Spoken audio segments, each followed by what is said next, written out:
الحمدللہ وحدہ لا شریک لہ والصلاۃ والسلام علی من لا نبی بعد۔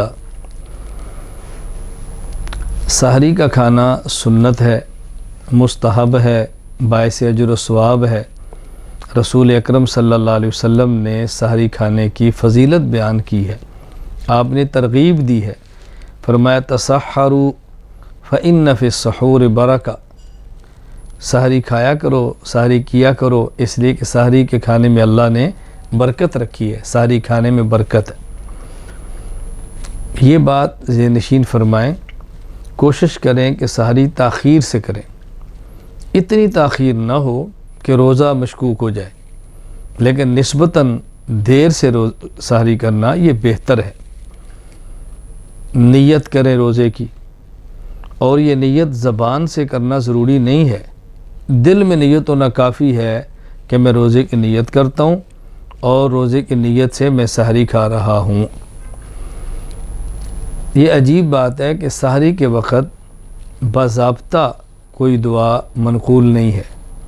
سحری کے وقت سحری کے لیے باضابطہ دعا ایک ہے کھانے کی دعا، کھانے سے پہلے یہ دعا پڑھنی ہے، کھانے کے بعد یہ دعا پڑھنی ہے، الگ بات ہے۔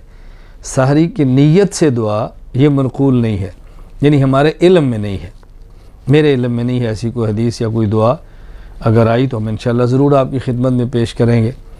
ہاں البتہ ہمارے علماء نے، فقہاء نے فرمایا ہے کہ یہ دعا پڑھی جا سکتی ہے وَبِصَوْمِ غَدٍ نَوَيْتُ مِنْ شَهْرِ رمضان، لیکن اس کو سنت سمجھ کر نہ پڑھیں، یہ ترغیب کے لیے ہے تاکہ لوگوں کو عادت پڑ جائے۔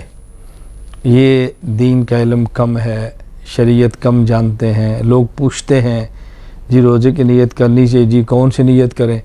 وہ کہتا ہے بھی زبان سے کہہ لیا کریں میں روزے کی نیت سے میں نے کھایا ہے، میں نے روزے کی نیت کر لی ہے، تو اس حد تک گنجائش ہے تو کی جا سکتی ہے، اس کو پڑھا جا سکتا ہے۔ باقی اس کے پڑھنے پر جو علمی اشکال ہیں اس کا مستقل انشاءاللہ جواب دے دیا جائے گا۔ اگر کوئی شخص سحری نہ کھائے اور ویسے نیت کر لے روزے کی، روزہ پھر بھی ہو جائے گا، لیکن روزے کی نیت سے سحری کا کھانا، سحری کے لیے پینا یہ مستحب ہے، سنت ہے، اس کا اہتمام کرنا چاہیے۔